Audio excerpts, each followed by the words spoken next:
certo. Já se foi a época em que os muros da cidade só tinham uma cor. Vieram as pichações e depois uma outra linguagem passou a modificar as paisagens urbanas, os grafites. Veja só.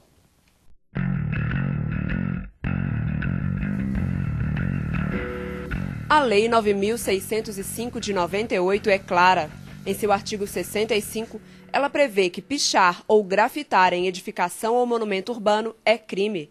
Para quem é pego realizando as intervenções, pode haver a obrigação do pagamento de multa e até mesmo detenção. O objetivo dessa tipificação penal é evitar a lesão ao interesse que é da sociedade, que é o direito de se viver numa cidade limpa. É o que nós chamamos de uma fruição urbana rígida. Então, a pichação, o grafite, na maioria das vezes, atenta quanto à beleza da cidade. Então, por isso que é previsto como crime na nossa lei de crimes ambientais. Entretanto, num passeio pelos centros urbanos, é possível ver que esta forma de manifestação está cada vez mais presente. E para quem realiza, marcar as edificações tem tudo a ver com registrar sua existência na cidade. E é justamente nesse muro da cidade que hora limita, é o muro que a galera faz os trabalhos, que eu faço meus grafites, que a galera pincha, que é esse muro da limitação, assim, né? Além de considerar o grafite uma manifestação artística, há ainda, do lado dos produtores e pesquisadores da área, uma visão que diferencia o que é grafitagem e o que é pichação. Pichação é uma voz do excluído, né?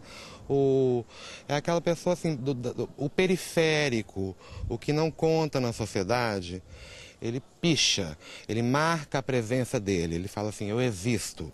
Então é meio que um grito, né? E ela não tem uma qualidade, um requinte que o grafite consegue hoje. A pessoa passa na rua e vê um jovem pinchando ou grafitando, ele vai estar vestido do mesmo jeito, vai estar talvez falando do mesmo jeito, se apresentando da mesma maneira. Então por isso que há essa assemelhação, assim, né? Mas no trabalho, nenhuma pichação, no grafite já é bastante diferente. Para a legislação, entretanto, a pichação ou o grafite são crimes contra o ordenamento urbano e o patrimônio cultural, a não ser que a intervenção seja feita com permissão do poder público. Um dos elementos que vem sendo utilizados para fazer essa diferenciação entre o que é um grafite ilícito e o que não é um grafite ilícito é exatamente a existência de programas públicos.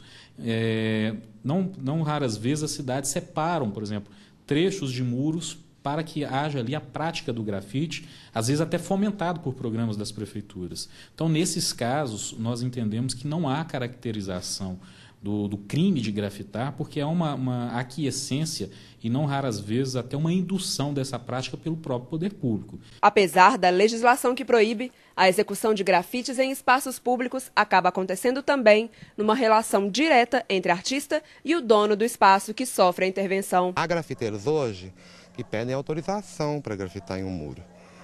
Pedem ao proprietário daquele local. Assim, eu posso usar seu muro e tal. Há proprietários que pedem grafites, né? Porque chama atenção, cria uma referência, né?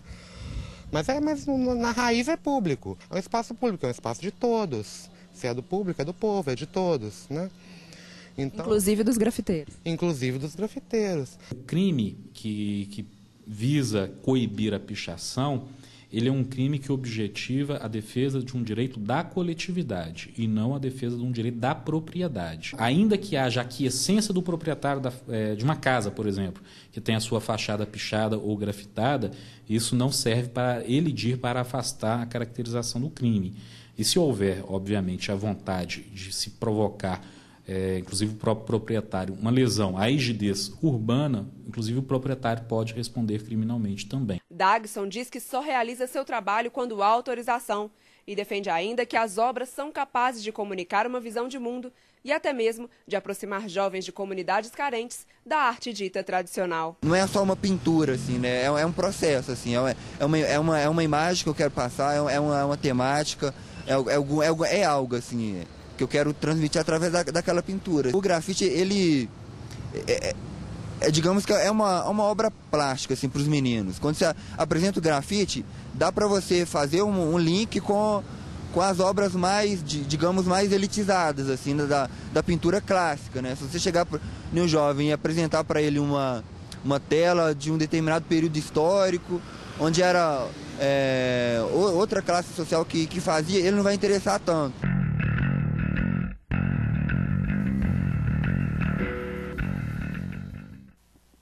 Desembargador, essa última fala do promotor de justiça, o Marcos Paulo, é uma fala polêmica, né? Porque ele fala que o proprietário pode ser punido, pode ceder esse espaço para o grafite, mas ele pode ser punido por essa cessão desse espaço? Se está isso na lei, que eu desconheço, eu entendo que está exagerado.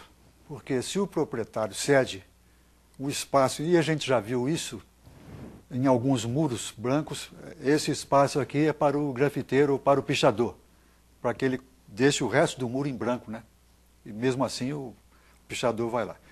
E se ele autorizou, então, o grafiteiro a fazer uma obra ali, de arte, eu entendo que ele não pode ser incurso em delito algum. Assim como o grafiteiro não, porque foi autorizado. Desembargador, no programa de hoje a gente falou sobre a Feira de Arte e Artesanato, que está com a questão da licitação na Justiça. Falamos da Lei Rouanet, sobre a prestação de contas, especialmente do Guilherme Fontes, que também foi parar na Justiça. Falando agora de pichação e grafite, que também, muitos casos, vão parar na Justiça. Está sempre relacionada essa questão da cultura, da arte e artesanato, relacionada com a Justiça? Está sempre relacionado com a justiça. Então, qualquer ofensa a um direito da pessoa, a justiça está ali para ser ouvida.